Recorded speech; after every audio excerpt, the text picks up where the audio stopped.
যে ডাক্তার যার কাছে যান না কেন তাকে গেলে উনি অবশ্যই বলে দেবেন যে এই ওষুধগুলো NSAIDs, এই গ্রুপের যে ওষুধগুলো আছে সেগুলো কিন্তু যদি বেশি মাত্রায় খাওয়া হয় এবং দীর্ঘদিন খাওয়া হয় তাহলে আস্তে আস্তে কিডনিকে ড্যামেজ করে দেয়। আবার এমনও কিছু ব্যথার ওষুধ আছে যে মাত্র একটা বা দুইটা এই ব্যথার ওষুধ যদি বড়ি যদি খাওয়া হয় বা ইনজেকশন নেওয়া হয়, এটার কারণে আকস্মিক কিডনি বিকল হয়ে যেতে পারে। এটা অনেক রোগী আমরা এরকম দেখি যে দুইটা ব্যথার ইনজেকশন নিয়েছে, সাথে সাথে তার কিডনি বিকল হয়ে গিয়েছে, প্রস্রাব হওয়া বন্ধ হয়ে গিয়েছে, আমাদের কাছে এসেছে।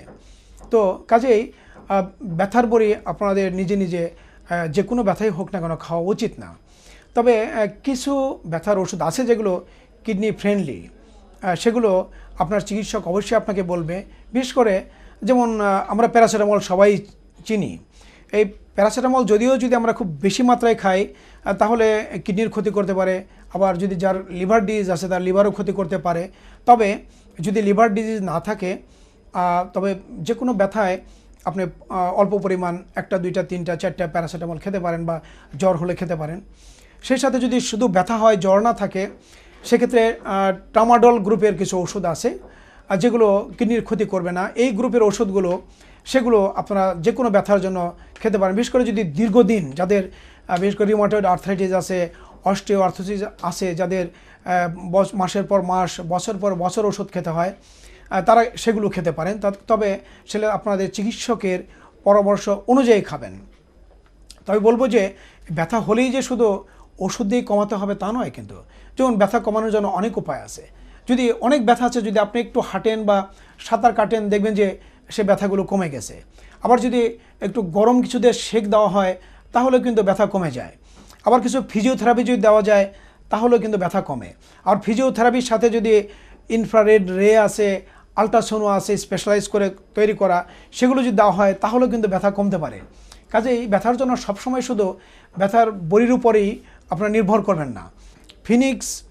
ফিনিশ যে আছে কান্ট্রি আছে, ওখানে দেখা গেছে যে তাদের একটা স্টাডিতে যে ওদের দেশের এই যে কিডনি বিকল হয় তার শতকরা 18% শুধু এই ব্যথার বড়ি খাওয়ার জন্য হচ্ছে। কাজেই আমরা কিন্তু অসংখ্য রোগী দেখি যে যারা এই বেদনানাশক ওষুধ খেয়ে তাদের কিডনি নষ্ট হয়ে যাচ্ছে। কাজেই ব্যথার বড়ি খাওয়ার ব্যাপারে এবং সেই সাথে অ্যান্টিবায়োটিক, বিশেষ করে অনেক অ্যান্টিবায়োটিক আছে যেগুলো খেলেও এই কিডনির ক্ষতি হতে পারে। সেজন্য ডাক্তারের পরামর্শ ছাড়া আপনারা কখনো এই ওষুধগুলো খাবেন না।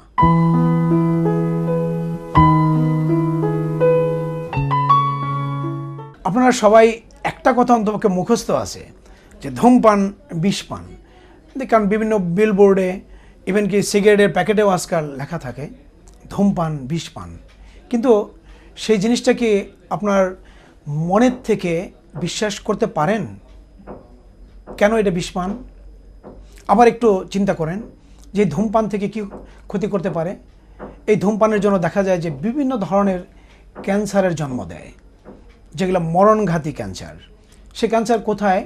সে মুখ থেকে শুরু হয়, মুখে হতে পারে, জিহ্বায় হতে পারে, গলায় হতে পারে, খাদ্যনালীতে হতে পারে, লাংয়ে, যেটা প্রায়ই বলা হয় যে লাং ক্যান্সারের 95% ক্ষেত্রে ধূমপানের সাথে জড়িত। আবার এই ধূমপান কি শুধু ক্যান্সার করে? সবচেয়ে মৃত্যুর যে প্রধান কারণ হার্ট ডিজিজ, সেই হার্ট ডিজিজও কিন্তু এই ধূমপান থেকে হয়। তারপরের যে কারণটা ব্রেন স্ট্রোক, সেটাও প্রধান কারণ হলো এই ধূমপান। রক্তনালীগুলো চিকন হয়ে কারো পা কেটে ফেলতে হয়, সেটার কারণও এই ধূমপান। এখন বিভিন্ন গবেষণায় এটাও বেরিয়ে এসেছে যে এই যে মরণঘাতী কিডনি বিকল, এই মরণঘাতী কিডনি বিকলের সাথে ধূমপানের সরাসরি সম্পর্ক। অর্থাৎ ধূমপান করলে শুধু ক্যান্সার, হার্ট ডিজিজ, ব্রেন স্ট্রোকই হবে না, কিডনিকে এটা সরাসরি নষ্ট করে দেয়। তো এমন বিষ আপনি কি পান করতে চান? আপনি পান করবেন না। কারণ আমরা দেখেছি যে যার যখন ক্যান্সার হয়ে আমাদের কাছে আসে, যখন কিডনি ফেলিওর হয়ে আসে, তাকে বলি বাবা আর বাঁচবেনই বা কয়দিন, এই কয়দিন যে সুখ টানটা দিয়েছেন, ধূমপান করেছেন, আর একটু দিয়েই যান না। তখন বলেন না বাবা আর এটা খাবো না, এটা আর খাবো না। তো তখন যদি বন্ধ করতে পারেন, আগে থেকে কেন পারবেন না? এটা বন্ধ করুন। এখন থেকে সচেতন হন, প্রতিজ্ঞাবদ্ধ হন, আপনাকে বন্ধ করতেই হবে ভালো থাকার জন্য। আশা করি আপনি সুস্থ থাকবেন এবং আপনার পাশে যে আপনার সন্তান, আপনার স্ত্রী যারা আছে, তারাও কিন্তু এই ধূমপানের জন্য তারা প্যাসিভলি তারা তারা ক্ষতিগ্রস্ত হচ্ছে, তারাও বেঁচে যাবে। আপনারা সচেতন হন, ভালো থাকুন।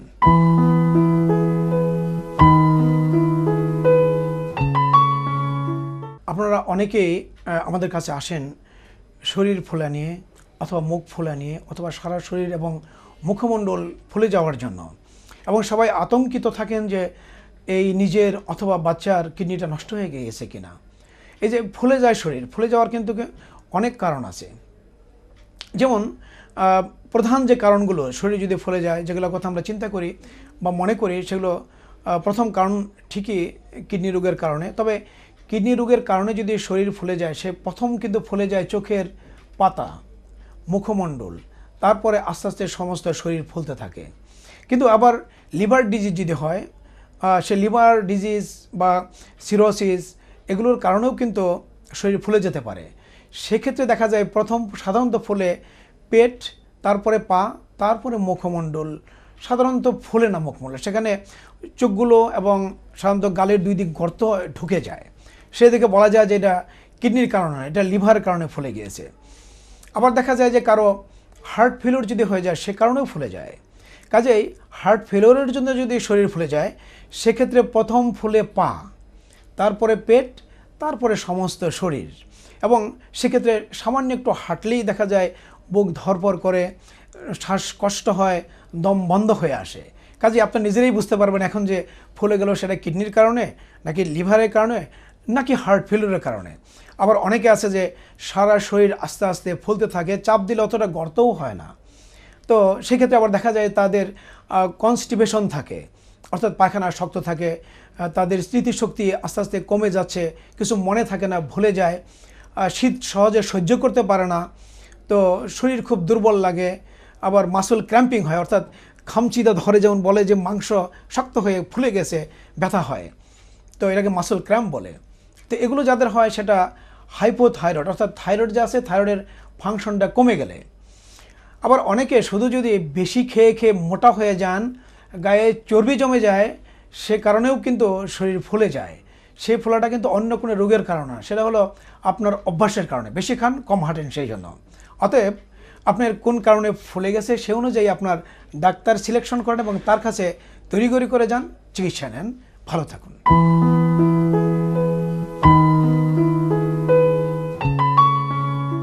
আমরা ইদানিং একটা কথা বলি, টাকা বাঁচান, সুস্থ থাকুন। এই টাকা বাঁচানোর বিভিন্ন উপায় আছে এবং সুস্থ থাকার সাথে যা সম্পৃক্ত। যেমন ধরেন, আপনার এখন অফিসে যেতে হবে 3 কিলোমিটার দূরে, আপনি হয় রিকশায় যাবেন, না হয় গাড়ির তেল পরে যাবেন, না হয় কিছু ভাড়া করে যাবেন। তো আপনি যদি সেগুলো খরচ না করে একটু হেঁটে যান, তাহলে টাকা বাঁচবে। আর আপনি এই যে হাঁটলেন, একটা সমীক্ষায় দেখা গেছে যে যদি আমরা প্রতিদিন 15 মিনিট করে হাঁটি, তাহলে আমাদের গড় আয়ু বেড়ে যায় 3 বছর।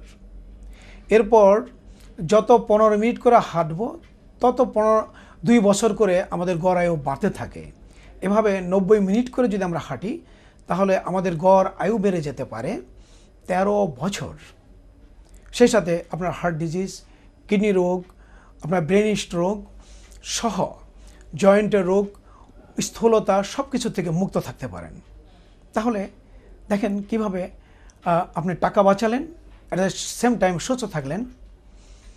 আপনাকে সুস্থ থাকার জন্য হাঁটার বিকল্প বা এক্সারসাইজের বিকল্প কিছু নেই। যারা বসে থাকে তারা স্থূল হয়ে যায়, আর এই স্থূলতার জন্য দেখা গেছে যে আমাদের যে সমস্ত নন কমিউনিকেবল মরণঘাতী রোগ আছে, এগুলো প্রায় সবগুলোই হয়ে থাকে। যেমন ধরুন, স্থূলতার সাথে জড়িত আছে ডায়াবেটিস, উচ্চ রক্তচাপ, সেই সাথে কিডনি রোগ সরাসরি এবং কিডনি রোগ মানে পরোক্ষভাবে, দুভাবেই জড়িত আছে।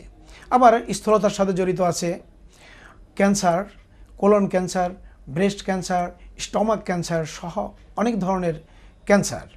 আবার এর সাথে জড়িত আছে আপনার বিভিন্ন ধরনের যে জোড়া বা জয়েন্ট আছে সেগুলোর রোগ।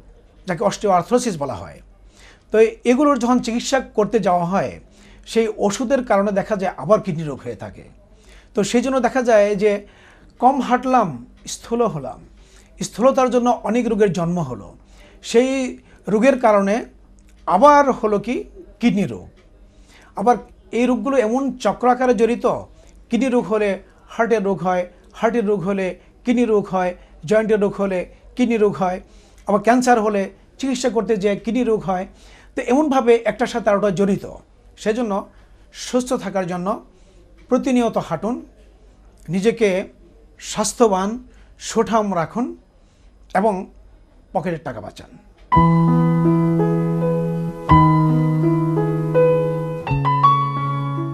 খাবার আবার কি, চোখের সামনে যা পাবো হালাল হলে সব খাবো, এটাই তো অনেকে বলে।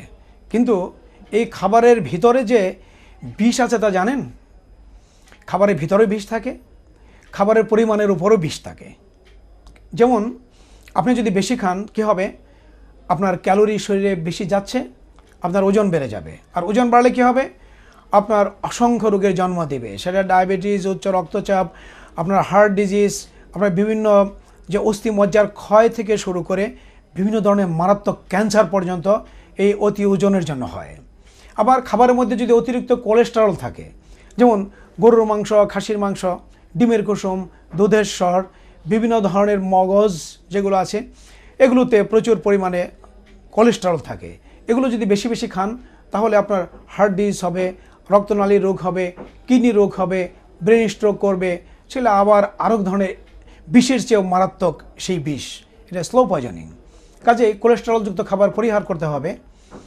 আপনার খাবারে যদি ফল এবং শাকসবজি না থাকে, তো ওয়ার্ল্ড হেলথ অর্গানাইজেশনের একটা সমীক্ষায় দেখা গেছে যে শুধু শাকসবজি এবং ফল না খাওয়ার জন্য প্রতি বছর সমস্ত বিশ্বে 48 লক্ষ লোকের মৃত্যু হয়।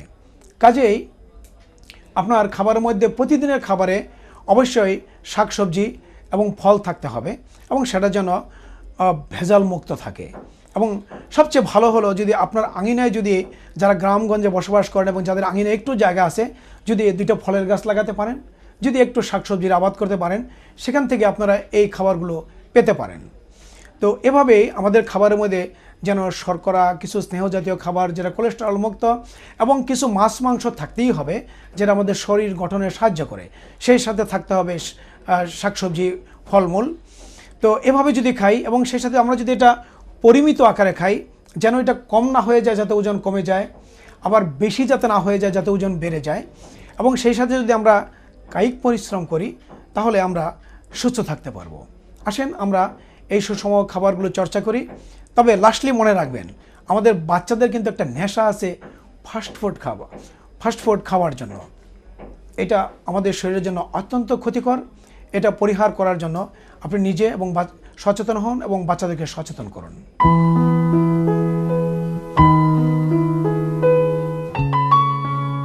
আপনারা তো বিভিন্ন কিডনি রোগের নাম শোনেন, তো যেটা প্রায়ই শুনে থাকেন সেটা হলো সিকেডি বা দীর্ঘস্থায়ী কিডনি রোগ। তবে আপনারা যেটার সাথে পরিচিত সে নামটা হলো কিডনি বিকল। আসলে কিডনি বিকল বললে সবাই ভয় পেয়ে যায়, সেজন্য এটা বিকল না বলে এটাকে বলা হয় দীর্ঘস্থায়ী কিডনি রোগ। তো দীর্ঘস্থায়ী কিডনি রোগ কিন্তু ধীরে ধীরে ধাপে ধাপে শুরু থেকে শেষ পর্যন্ত চলে যেতে থাকে এবং এটা 5টা ধাপে ভাগ করা হয়। প্রথম ধাপগুলিতে সাধারণত কোনো লক্ষণ দেখা দেয় না এবং শেষের দিকে যে লক্ষণগুলো পরিলক্ষিত হয়। তো কিডনি রোগ কেন হয়, এই দীর্ঘস্থায়ী কিডনি রোগ বিশেষ করে কেন হয়, এটার প্রধান 3টি কারণ দেখা গেছে যে ডায়াবেটিস, উচ্চ রক্তচাপ এবং নেফ্রাইটিস, এই 3টা কারণে 80% চেয়ে বেশি ক্ষেত্রে কিডনি বিকল হয়ে থাকে। এছাড়াও স্থূলতা, বংশগত কারণ, ধূমপান, অলস জীবনযাপন, পানি কম পান করা এবং যারা ব্যথার বা বেদনানাশক ঔষধ বেশি বেশি খেয়ে থাকে, এদের কিডনি বিকল হয়ে থাকে। এছাড়া কিডনিতে ইনফেকশন, পাথরজনিত কারণেও কিডনি বিকল বা দীর্ঘস্থায়ী কিডনি রোগ হয়ে থাকে। এগুলো মাসের পর মাস, বছরের পর বছর বাড়তে বাড়তে এক সময় যে কিডনির কার্যকারিতা প্রায় সম্পূর্ণ নষ্ট হয়ে যায়, তখন বেঁচে থাকার জন্য মাত্র দুটি পথ থাকে। একটি হলো ডায়ালাইসিস এবং আরেকটি হলো কিডনির সংযোজন করা। আপনার কিডনির সম্পর্কে সচেতন থাকুন এবং একে সংরক্ষিত রাখার জন্য সচেষ্ট হন।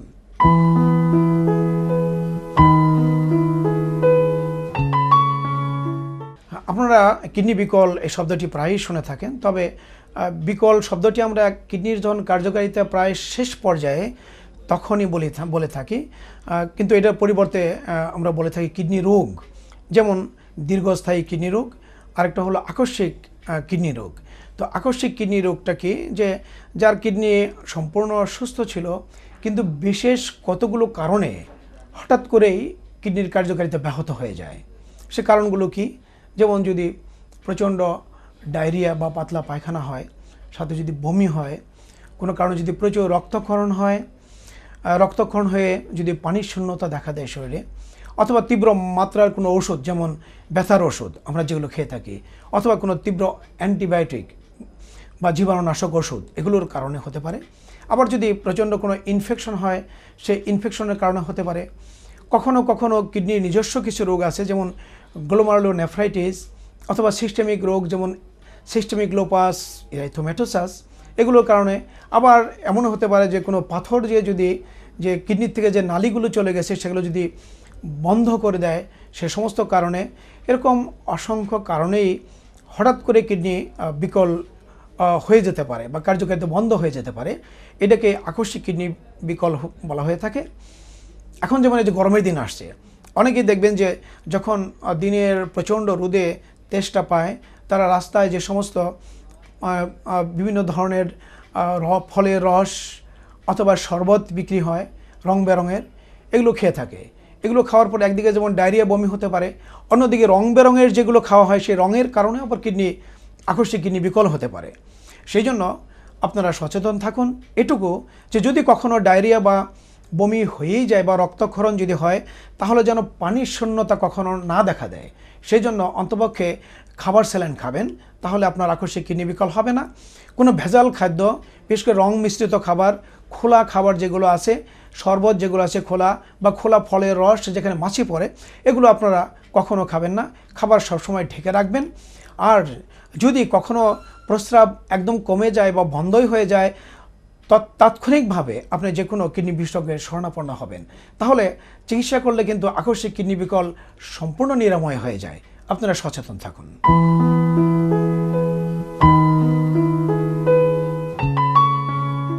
আপনারা জানেন কিডনি রোগ ভয়াবহ, কিন্তু এটা প্রতিরোধযোগ্য।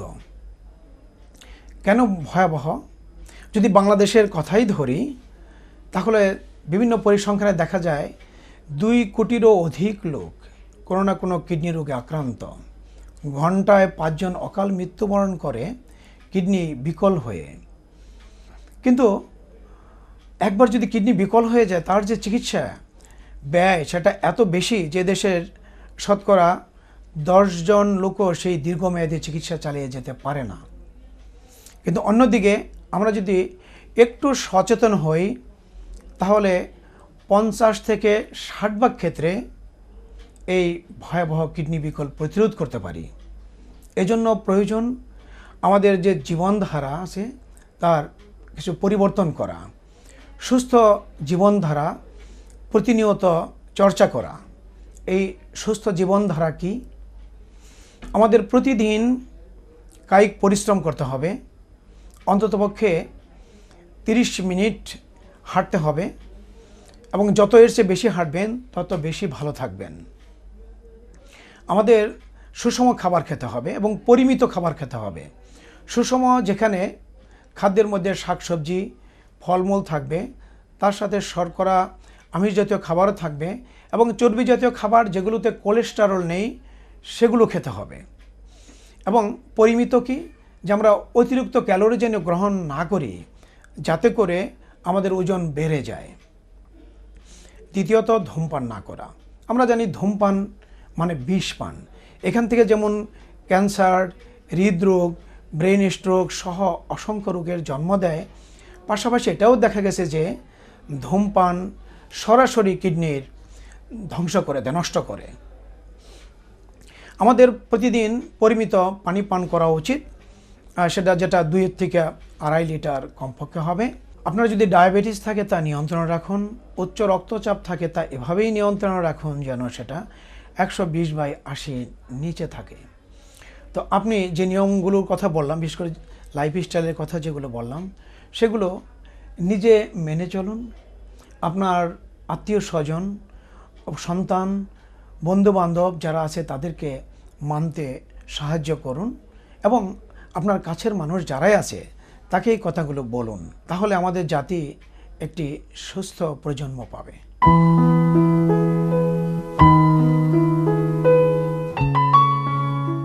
আপনারা অনেকেই জানতে চান যে এই যে ভয়াবহ কিডনি রোগ, এর লক্ষণগুলো কী, বিশেষ করে কিডনি বিকলের লক্ষণ কী। এখানে বলে রাখা ভালো যে কিডনির কার্যকারিতা শতকরা 70 থেকে 80 ভাগ নষ্ট হওয়ার আগে সাধারণত কোনো লক্ষণই দেখা দেয় না। আর যখন লক্ষণ দেখা দেয় তখন অলরেডি তার 70 থেকে 80 ভাগ কিডনি নষ্ট হয়ে গিয়েছে। তো লক্ষণগুলো কি? প্রথমে দেখা যায় যে খাওয়ার রুচি আস্তে আস্তে কমে যেতে থাকে, ক্ষুধামন্দ, আস্তে আস্তে দুর্বল লাগে, বমি বমি ভাব হয়, এক সময় বমি শুরু হয়ে যায়, কখনো শ্বাসকষ্ট হয়। কারো দেখবেন যে গা চুলকাচ্ছে অথচ কোনো শরীরে তা কোনো গোটাগাটি বা কোনো চিহ্ন দেখা যাচ্ছে না। আবার অনেকে আছে এমন যে তাদের রাতে রাতে উঠে বারে বারে প্রস্রাব করতে হয়। অনেকে আছে আগে উচ্চ রক্তচাপ ছিল না, কিন্তু নতুন করে তার উচ্চ রক্তচাপ শুরু হয়েছে এবং তার দ্রুত বেড়ে যাচ্ছে। আবার কারো দেখা যায় যে ঘুম থেকে উঠলে চোখ মুখ ফ্যাকাশে মানে ফুলে যাচ্ছে, যেটাকে পাফিনেস অফ ফেস বলে। এরপর শরীরও ফুলে যায়। অনেকে মনে করে যে চেহারা বোধহয় ফর্সা হয়ে গিয়েছে, কিন্তু আসলে তা না, এটা রক্ত শূন্যতার জন্য চেহারাটা একটু ফ্যাকাশে হয়ে যায়। এরপর আমাদের শরীরের অনেক অঙ্গগুলোই এই কিডনি বিকলের জন্য আক্রান্ত হয়, সেই লক্ষণগুলো দেখা দেয়। এবং কিডনি রোগের অন্যান্য যে রোগগুলো আছে, কিডনি রোগগুলো হয়, তারও লক্ষণগুলো আমরা তখনই মনে করতে পারি। বিশেষ করে যদি দেখেন যে কারো প্রস্রাবের পরিমাণ কমে গেছে, অথবা খুব ঘন ঘন বারে বারে প্রস্রাব হচ্ছে, প্রস্রাবে জ্বালা পোড়া হচ্ছে এবং সেই সাথে তলপেটে ব্যথা হচ্ছে। কারো দেখা যায় যদি এমন যে তাদের কোমরের 2 পাশে অথবা তলপেটে প্রচণ্ড ব্যথা হচ্ছে, বিছনায় গড়াগড়ি যাচ্ছে এবং সেই সাথে প্রস্রাবের সাথে কারো রক্ত যায় অথবা প্রস্রাব ঘোলাটে হয়ে যায় অথবা লাল হয়ে যায়, সাথে কাঁপুনি থাকতে পারে, জ্বর থাকতে পারে। এমন যদি হয় তাহলে ধরে নেওয়া যেতে পারে যে এগুলো কিডনির কোনো না কোনো সমস্যা হয়েছে। তাহলে যে কোনো কিডনি বিশেষজ্ঞের শরণাপন্ন হতে হবে।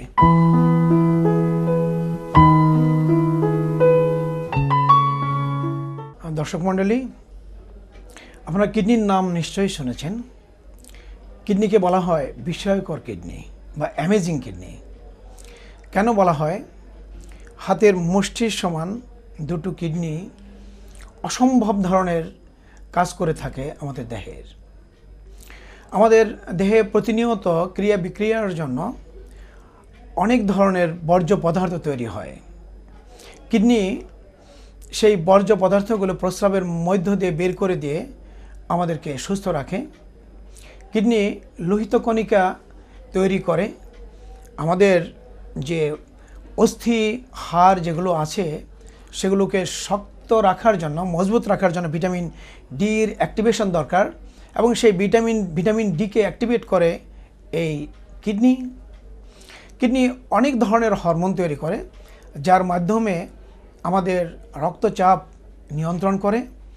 রক্তে অসংখ্য ধরনের কেমিক্যাল উপাদান আছে যেগুলোর ভারসাম্য রক্ষা করে। এভাবেই অসংখ্য কাজ করে এই কিডনি আমাদেরকে সুস্থ রাখছে। এই কিডনি প্রতি দিন 24 ঘন্টায় প্রায় 200 লিটার রক্ত পরিশোধন করে আমাদেরকে সুস্থ রাখছে। অতএব কিডনির প্রতি আমাদের যত্নশীল হতে হবে। এই কিডনিকে সুস্থ রাখার জন্য আমাদের প্রতিদিন কিছু কাজ করতে হবে, যেমন কায়িক পরিশ্রম, সুষম খাবার খাওয়া, পরিমিত পানি খাওয়া। এই গুরুত্বপূর্ণ অঙ্গ কিডনিকে সুস্থ রাখার জন্য আমাদের কতগুলো জীবনধারার পরিবর্তন করতে হবে। যেমন প্রতিদিন কমপক্ষে 30 মিনিট করে হাঁটা, সুষম খাবার খাওয়া যেখানে ফলমূল এবং শাকসবজি থাকবে, আমাদের ওজন নিয়ন্ত্রণে রাখা এবং এই জন্য নিয়মিত ব্যায়াম করা, পরিমিত পানি পান করা, ধূমপান না করা, আমরা ব্যথার বড়ি যেখানে সেখানে খেয়ে থাকি, প্রয়োজন ব্যথা হলেই সেগুলো না খাওয়া। এভাবে যদি আমরা নিয়ম মেনে চলি তাহলে আশা করি আমাদের কিডনি ভালো থাকবে।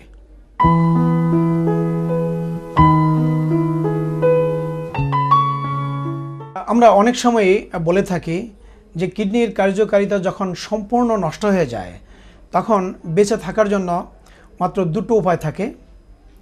একটি হলো ডায়ালাইসিস এবং অপরটি হলো কিডনির সংযোজন। ডায়ালাইসিস মানে কৃত্রিম উপায়ে রক্তকে পরিশোধন করে রক্তকে বিষমুক্ত রাখা। আর যখন কিডনি সম্পূর্ণ নষ্ট হয়ে যায় তখন তো এই দুটো ছাড়া আমাদের বিকল্প যে পথ সেটা তো মৃত্যু।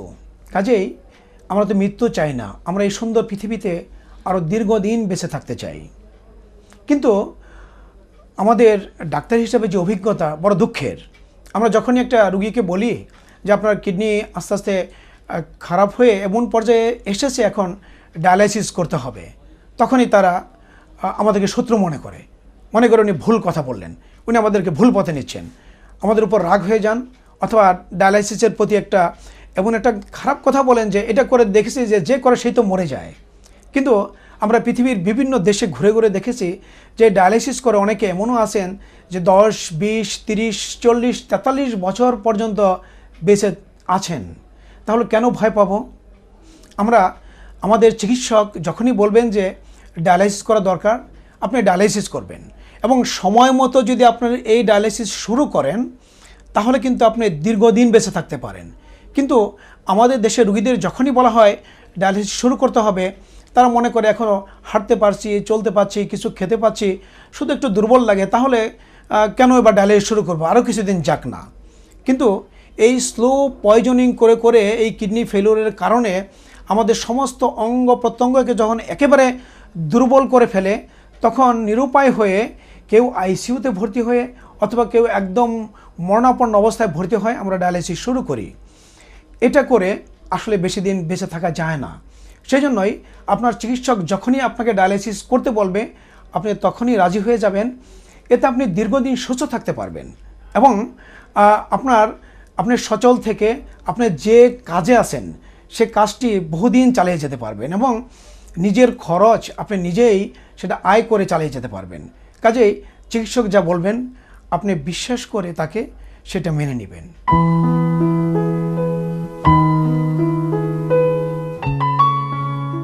আপনারা প্রায়ই প্রশ্ন করেন যে আপনার কিডনিটা সুস্থ আছে কিনা তা বুঝতে পারবেন কিভাবে? এটা বোঝার খুব সহজ দুটি উপায় আছে। প্রথম কথা হলো যে কিডনি যে নষ্ট হয়ে যাচ্ছে, নষ্ট যদি হতে থাকে তাহলে এর 70 থেকে 80% নষ্ট হওয়ার আগে কিন্তু তেমন কোনো লক্ষণ দেখা দেয় না। তারপরেও কিছু লক্ষণ আছে যেগুলো যদি প্রাথমিক অবস্থায় যে কারণে হয়েছে সে কারণের জন্য যে লক্ষণগুলো দেখা দেয় সেগুলো যদি দেখেন তাহলে আপনারা মনে করতে পারেন কিডনি রোগ হয়েছে বা হচ্ছে। যেমন কারো যদি প্রস্রাবের পরিমাণ কমে যায় বা প্রস্রাবের সাথে রক্ত যায়, অথবা যদি প্রস্রাবে জ্বালাপোড়া করে, ঘন ঘন প্রস্রাব হয়, অথবা যদি কোমরের দুপাশে প্রচণ্ড ব্যথা হয়, অথবা তলপেটে বা নাভির দুপাশে প্রচণ্ড ব্যথা হয়, সেটা কিডনির কারণে হতে পারে। আবার যদি কারো দেখা যায় যে প্রচণ্ড ক্ষুধামন্দা, বমি বমি ভাব, বমি হচ্ছে, চেহারা ফ্যাকাশে হয়ে যাচ্ছে, সেই সাথে রাতে উঠে প্রস্রাব করতে হচ্ছে এবং গা চুলকাচ্ছে, সেগুলো কিডনি রোগের লক্ষণ। তবে মনে রাখবেন যে বেশিরভাগ ক্ষেত্রেই কোনো লক্ষণ এই কিডনি বিকলের বিশেষ করে থাকে না। তো তাহলে কিডনি রোগ আপনার আছে কিনা বুঝবেন কী করে? মাত্র দুটো পরীক্ষা করে এগুলো বোঝা যেতে পারে। একটা হলো প্রস্রাব পরীক্ষা করে, প্রস্রাবে কোনো অ্যালবুমিন যাচ্ছে কিনা বা রক্তকণিকা যাচ্ছে কিনা। আরেকটা হলো রক্তের ক্রিয়েটিনিন। ক্রিয়েটিনিন থেকে অ্যাকুরেটলি হিসাব করে বের করা যায় যে 100 ভাগে কত ভাগ কিডনি কাজ করছে। তো এই দুটো দিয়েই আপনারা জেনে নিতে পারেন যে আপনার কিডনি সম্পূর্ণ সুস্থ আছে কিনা। তবে সবাইকে পরীক্ষা করবে, তবে যারা কিছু কিছু লোক আছে যারা খুব ঝুঁকিপূর্ণ, তাদের বছরে অন্তপক্ষে 2 বার এই পরীক্ষাগুলো করা উচিত। কারা এই ঝুঁকিপূর্ণ? যাদের ডায়াবেটিস আছে, যাদের উচ্চ রক্তচাপ আছে, যাদের কখনো প্রস্রাবে প্রোটিন গিয়েছে বা নেফ্রাইটিস হয়েছে, যাদের প্রস্রাবে ঘন ঘন প্রদাহ হয়, যাদের কখনো কিডনিতে পাথর হয়েছে, যাদের বংশে কিডনি রোগ আছে, যাদের ওজন বেশি, যারা ধূমপান করেন, যারা বেশি করে লবণ খান, যারা বেশি বেশি ব্যথার ওষুধ খান, তারা সবাই কিডনি রোগের জন্য ঝুঁকিপূর্ণ। তাদের উচিত বছরে অন্তপক্ষে 2 বার তাদের এই কিডনির পরীক্ষা করে নেওয়া।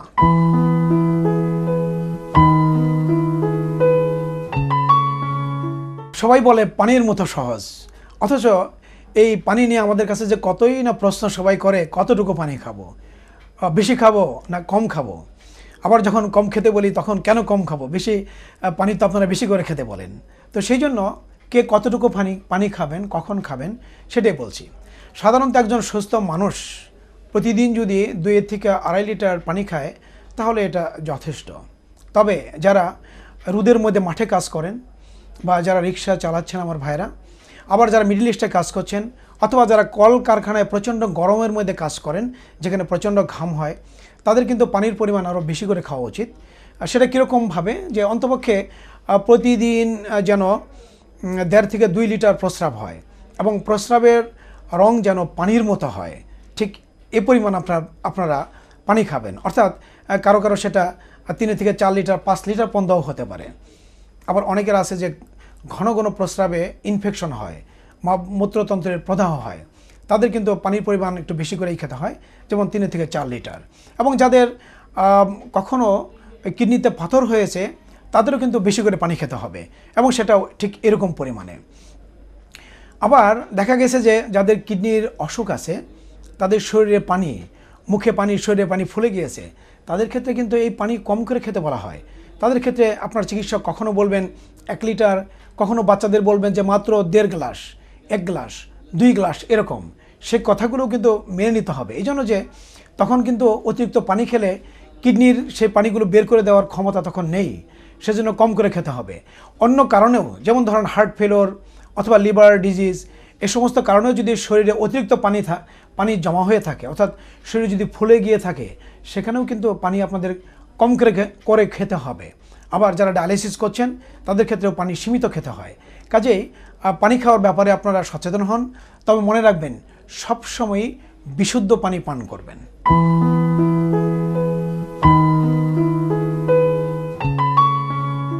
সবাই যখন শুনতে পায় যে তার কিডনি 2টা নষ্ট হয়ে গিয়েছে তখন নিজে এবং তার আপনজন যারা আছে তারা হতাশ হয়ে যায় যে জীবনের বুঝি এখানেই শেষ। কিন্তু আসলে একটা রোগ যখন হয় ডেফিনেটলি এটা আমাদের কষ্ট লাগার ব্যাপার। তবে পাশাপাশি এটুকু আশার আলো ক্ষীণ হলে অন্তপক্ষে আছে যে এই কিডনি বিকল হয়ে গেলেও তার চিকিৎসা আছে। যেমন ডায়ালাইসিস করে মানুষ বেঁচে থাকতে পারে এবং কিডনি সংযোজন করেও বেঁচে থাকতে পারে। তবে এই দুটোর মধ্যে কিডনি সংযোজন হলো সবচেয়ে উত্তম চিকিৎসা। এই জন্য যে একবার যদি কিডনি সংযোজন করা হয় তাহলে মানুষের জীবন প্রায় স্বাভাবিক জীবনের কাছাকাছি চলে যায়। যদিও তাদের কতগুলো ঔষধ আছে যেগুলো সারা জীবনই খেয়ে যেতে হবে, তারপরেও, এবং এটা একটু ব্যয়বহুল, তারপরেও কিডনি সংযোজন সবচেয়ে উত্তম চিকিৎসা। তো কিডনি সংযোজনটা কি? এটা হলো যিনি কিডনি দিবেন সেই দাতার থেকে একটা কিডনি অপারেশন করে তুলে নিয়ে যিনি নেবেন তার যে অসুস্থ কিডনি যে দুটো আছে সেগুলো কিন্তু তার জায়গায়ই থাকবে, শুধু তলপেটে আরেকটা এই নতুন কিডনিটা অতিরিক্ত লাগিয়ে দেওয়া হয় এবং সেখানে যে রক্তনালী আছে সেই রক্তনালীর সাথে এবং প্রস্রাবের যে থলি আছে সেই প্রস্রাবের থলির সাথে একটা কিডনির যে নালী আছে সেটাকে সংযোগ করে দেওয়া হয়। এটাই কিডনির সংযোজন। তবে যে কেউ চাইলেই কিডনি দিতে পারে না বা নিতে পারে না, এজন্য আইন আছে। আমাদের দেশে বর্তমান যে আইন আছে সেই আইন অনুযায়ী মাত্র 9 জনের মধ্যে এই লেনদেন হতে পারে, সেটা রক্তের সম্পর্কের যারা আছে তাদের, এমনকি চাচাতো ভাই বোন, খালাতো ভাই বোন, এদের মধ্যেও এই কিডনি লেনদেন করা যায় না। আর কিডনি লেনদেন করতে হলে যেহেতু অনেকগুলো জিনিসের মিল থাকতে হয়, যেখানে ব্লাড গ্রুপ, টিস্যু ম্যাচিং থেকে শুরু করে আরও অনেকগুলো, সেই জন্য কিডনি পাওয়াটা বড়ই দুরূহ। তো সেই জন্য আমরা চাচ্ছি যে সরকার এই বর্তমান যে আইন আছে সেটা পরিবর্ধন করে যেন চাচাতো ভাই, মামাতো ভাই, খালাতো ভাই এবং যারা বন্ধুবান্ধব যারা সত্যিকারে কেনা বেচা না করে দিতে চায় তাদেরটা যেন নেওয়া যেতে পারে। আর এই কিডনি যে যিনি দাতা তার জন্য একটা কথা বলবো যে অনেকে মনে করে যে একটা কিডনি দিলে তাহলে সে নিজে ভালো থাকতে পারবে কিনা। আসলে যিনি একটা কিডনি নিয়ে মাত্র যার জন্মগ্রহণ হয়েছে তারা কিন্তু সারা জীবন একটা কিডনি দিয়েই সারা জীবন বেঁচে থাকতে পারে। কাজে একটা কিডনি দান করলে তার ক্ষতি হবে না, যদি অপর কিডনিটি সম্পূর্ণভাবে কাজ করতে থাকে তখনও। আর যদি কিডনি যখন এই ট্রান্সপ্লান্ট করা হয় তার আগে কিন্তু সমস্ত পরীক্ষা নিরীক্ষাগুলো করে দেখা হয় যে যিনি দাতা তার কোনো সমস্যা ভবিষ্যতে হবে কিনা। কাজেই কিডনি দিতে আপনার কোনো ভয়ের কোনো কারণ নেই। আপনার আপনজনকে আপনার একটি অঙ্গ দিয়ে তার মাধ্যমে তার মাঝে আপনিও বেঁচে থাকতে পারেন। আপনি তার সাথে আপনার যে হৃদয়তা, ভালোবাসা সেটা আরও গভীর থেকে গভীরতর হতে পারে। কিডনি দান করুন, আপনিও সুস্থ থাকেন এবং আপনার আপনজনকেও সুস্থ রাখুন।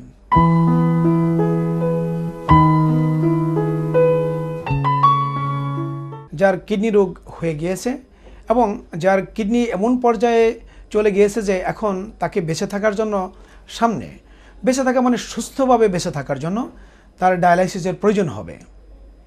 কিন্তু আমাদের অভিজ্ঞতাটা এমন যে আমরা যখন রুগীদের ডায়ালাইসিসের জন্য বলি যে আপনার একটা ছোট্ট অপারেশন, অর্থাৎ আমরা যেখানে সুই ফুটিয়ে হিমোডায়ালাইসিস বা মেশিনে ডায়ালাইসিস করব তার জন্য আগে থেকেই একটা ছোট্ট অপারেশন করতে হয়, সাধারণত কবজির সামনে অথবা আমাদের কনুইয়ের সামনে। এটাকে বলা হয় আর্টিও ভেনাস ফিস্টুলা, যেখানে একটা শিরা এবং ধমনীকে পাশাপাশি এনে সংযুক্ত করে দেওয়া হয়। কিন্তু দুর্ভাগ্যের বিষয় যে আমরা যখনই একজন রোগীকে বলি যে আপনার এখন এই ফিস্টুলাটা করে রাখতে হবে, কিন্তু তারা সেটা মেনে নিতে চায় না। তারা মনে করে কি জানো কোন স্বার্থে, কার স্বার্থেই বা এটা বলছি, তারা সেটা বলে ঠিক আছে পরে করব। এই পরে করতে করতে এক সময় এসে যায় যে যখন দেখা যায় যে তার তাৎক্ষণিকভাবে ডায়ালাইসিস প্রয়োজন, না হলে সে বেঁচে থাকতে পারবে না। তো তখন যদি এই ফিস্টুলাটা যদি করা হয় সেটা ম্যাচিউরড হতে, অর্থাৎ এটা দিয়ে কাজ করতে কিন্তু কমপক্ষে 1 থেকে 2 মাস, কোনো কোনো সময় 3 মাস সময় লেগে যায়। আর যদি তড়িঘড়ি করি তখনই ডায়ালাইসিস দরকার, তখন তো ফিস্টুলা করেই এটা দিয়ে ডায়ালাইসিস করা যাবে না। তো বিকল্প হিসাবে আমরা কি করি, তাদের যে এখানে যে শিরা আছে সেই শিরা দিয়ে হার্টের ভিতরে একটা ক্যাথেটার, যা ডায়ালাইসিস ক্যাথেটার বলা হয়, এতটুকু একটা ক্যাথেটার আমরা হার্টে ঢুকিয়ে দিয়ে অথবা পায়ের কাছাকাছি যেটাকে বলা হয় ফিমোরাল ক্যাথেটার, সেটা দিয়ে লাগিয়ে আমরা ডায়ালাইসিস করি। কিন্তু এতে তার করতে যেমন অনেক ঝুঁকি থাকে, মৃত্যুর ঝুঁকি, রক্তক্ষরণের ঝুঁকি, অন্য অঙ্গ ইনজুরি হওয়ার, সেই সাথে এখানে পরবর্তী সময় ইনফেকশন হয়ে সেটা সমস্ত শরীরে ছড়িয়ে যেয়ে সেটা মারাত্মক আকার ধারণ করতে পারে। আর একবার যদি ইনফেকশন হয়ে যায় তার জন্য শরীরে যে আমাদের ইমিউনিটির ক্ষতি হয় সেটা তার জীবনকে অর্ধেক অথবা তার চেয়ে কমে নামিয়ে নিয়ে আসে। সেই জন্যই আমাদের উচিত আপনার চিকিৎসক যখনই বলবেন যে এই ফিস্টুলা করতে হবে তখনই করে নেওয়া উচিত। মনে রাখবেন যে বিদেশে সাধারণত কিডনির কার্যকারিতা যখন 30 ভাগে নেমে আসে তখনই ফিস্টুলা করা হয়। আর আমাদের দেশে যখন 8 ভাগে নেমে আসছে তখন আমরা যখন বলি তারা করতে চায় না। কিন্তু এই ভুলটা আপনারা কখনো করবেন না। আপনার চিকিৎসক বলার সাথে সাথেই এই ফিস্টুলাটা আগেই করে নেবেন। আপনারা ভালো থাকুন।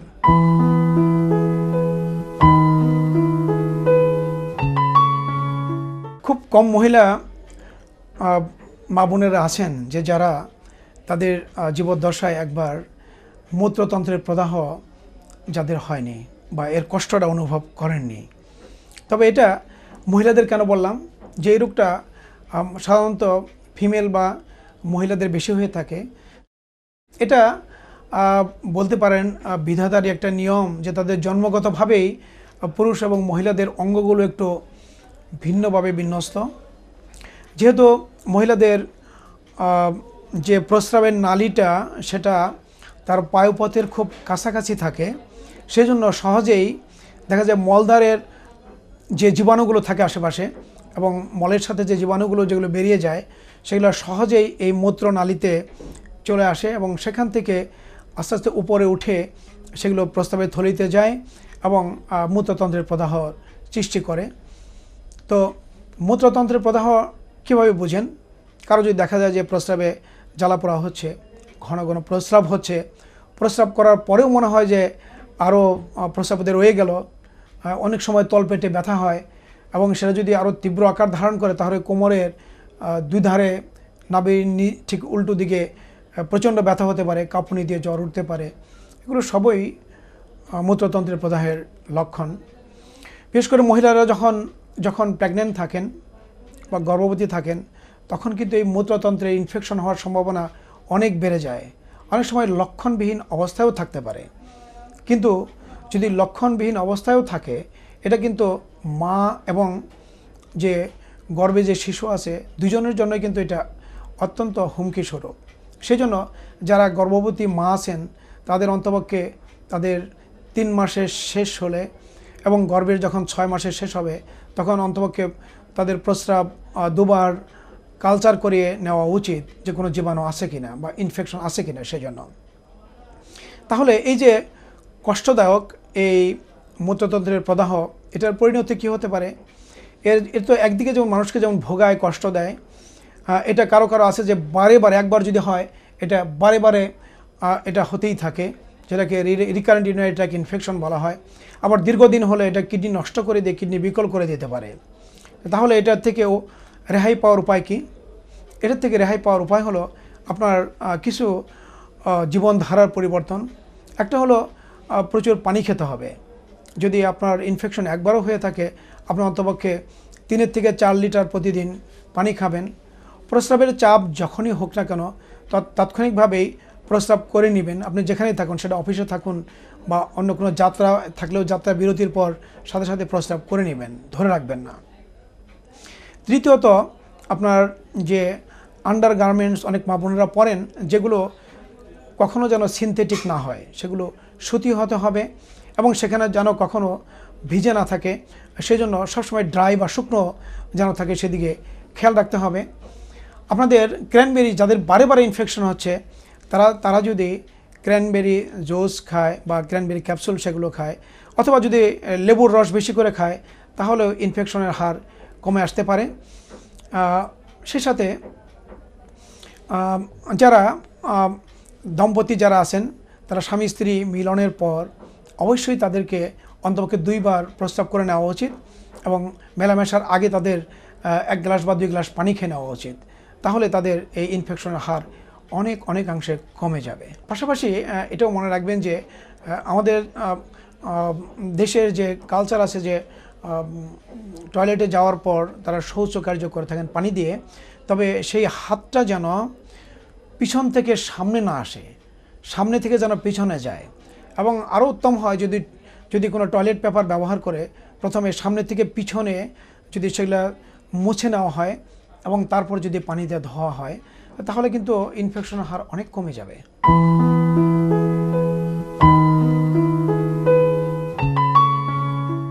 স্থূলতা কিডনি রোগের ঝুঁকি বাড়ায়। সুস্থ জীবনের জন্য সুস্থ জীবনধারা। স্থূলতাটা কী জিনিস? স্থূলতা হলো আমাদের যে উচ্চতা আছে, উচ্চতার তুলনায় যতটুকু ওজন থাকা দরকার তার চেয়ে যদি কেউ বেশি থাকে তাহলে সেটাই স্থূলতা বোঝায়। এককালে ছিল যে যারা মোটা তাজা তাদেরকে বলা হতো স্টেজ ফিটিং। আজকাল কিন্তু এই ডেফিনেশন বদলে গেছে। এখন যারা সুঠাম স্লিম কর্মঠ তাদেরকে বলা হয় স্টেজ ফিটিং। তো আমরা এই স্থূলতার পরিবর্তে স্টেজ ফিটিং এটা থাকতে চাই। কেন স্থূলতার বিরুদ্ধে সবার সংগ্রাম? এটার কারণ হলো এই স্থূলতা জন্ম দেয় অসংখ্য রোগের। যেমন স্থূলতার জন্য ডায়াবেটিস, উচ্চ রক্তচাপ, ব্রেন স্ট্রোক, হার্ট ডিজিজ এগুলো বেড়ে যায়। সেই সাথে স্থূলতার সাথে জড়িত আছে বা ওজন বৃদ্ধির সাথে জড়িত আছে বিভিন্ন জয়েন্টের ক্ষয়, অর্থাৎ যাকে বলা হয় অস্টিও আর্থ্রোসিস।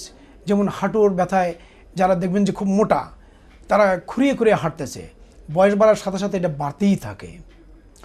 তো আবার দেখা গেছে স্থূলতার সাথে কতগুলো মরণঘাতী ক্যান্সারের জড়িত আছে, যেমন কোলন ক্যান্সার, স্টমাক ক্যান্সার, গলব্লাডারের cancer, liver cancer, breast cancer, এগুলোর সাথে স্থূলতা জড়িত।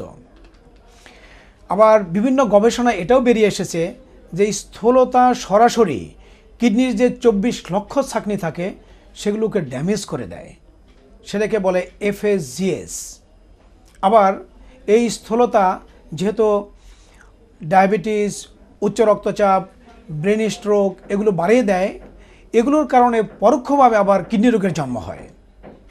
অন্যদিকে দেখা যায় যে স্থূলতার কারণে বিভিন্ন জয়েন্টের প্রদাহ হয় বা অস্টিও আর্থ্রোসিস হয়, সেজন্য যে বেদনানাশক ওষুধ খাওয়া হয় সেজন্য কিডনি রোগ হয়। যে ক্যান্সার হয়, ক্যান্সারের যে সমস্ত তীব্র মাত্রা ওষুধ দেওয়া হয় সেজন্য আবার কিডনি রোগ হয়। তো এভাবেই স্থূলতার সাথে কিডনি রোগ ওতপ্রোতভাবে জড়িত। স্থূলতা যেন একটা অক্টোপাস, সে আমাদের সমস্ত অঙ্গ প্রত্যঙ্গকে আঁকড়িয়ে ধরে রেখেছে এবং সেটাকে ধ্বংস করছে। তাহলে আপনি দেখলেন যে স্থূলতা কতগুলো জীবন সংহারী রোগের জন্ম দিচ্ছে। তাহলে এর থেকে বাঁচার উপায় কি? খুব সহজ, আপনার একটু জীবনধারার পরিবর্তন। কি আপনাকে প্রতিনিয়ত অন্ততপক্ষে আধা ঘন্টা করে হাঁটতে হবে। এরপর যদি বেশি স্থূল থাকেন আরও বেশি হাঁটেন, এবং যত হাঁটবেন তত আপনার শরীরে যে অতিরিক্ত ক্যালোরি আছে সেগুলো ক্ষয় হবে, চর্বিগুলো কমে যাবে, স্থূলতা কমবে। পাশাপাশি আপনার খাদ্যাভ্যাস, যেখানে ক্যালোরির মাত্রা কমিয়ে দিতে হবে এবং সেখানে মাছ মাংস খাবেন, সেই সাথে শাক সবজি যেটা আছে সেগুলোর পরিমাণটা অনেক বাড়িয়ে দিবেন। তো আপনি যদি দুইটার যদি সমন্বয় করতে পারেন, যে একদিকে যে ক্যালোরি খাচ্ছেন সেগুলোকে বার্ন করা বা এক্সারসাইজ করা, অন্যদিকে কম ক্যালোরি গ্রহণ বা পরিমিত খাবার খাওয়া, ফাস্টফুড যেগুলো আছে সেগুলো অ্যাভয়েড করা, এগুলো যদি এড়িয়ে চলেন তাহলে আপনার স্থূলতা আশা করি কমে যাবে। এবং আসেন আমরা সুস্থ জীবনধারার চর্চা করি এবং নিজেরা সুস্থ থাকি, বাচ্চাদেরকে এগুলো শিখাই, যাতে করে বাচ্চারা তাদের স্কুল লাইফ থেকে ছোট বয়স থেকেই এই সুস্থ জীবনধারার চর্চা করতে পারে। পাশাপাশি এটুকু মনে রাখবেন যে এই সুস্থ জীবনধারার সাথে আরও কতগুলো অভ্যাস যুক্ত করে দিবেন, যেমন ধূমপান না করা, প্রতিদিন পানি পান করা, এবং যে কোনো বাজার থেকে যে কোনো জায়গার থেকে ব্যথার ওষুধ না খাওয়া, লবণ না খাওয়া। তো এগুলো যদি আপনারা মেনে চলেন এবং বাচ্চাদের শেখান, তাহলে আশা করি আপনারা সুস্থ থাকবেন এবং একটা সুস্থ প্রজন্ম দেশকে উপহার দিতে পারবেন।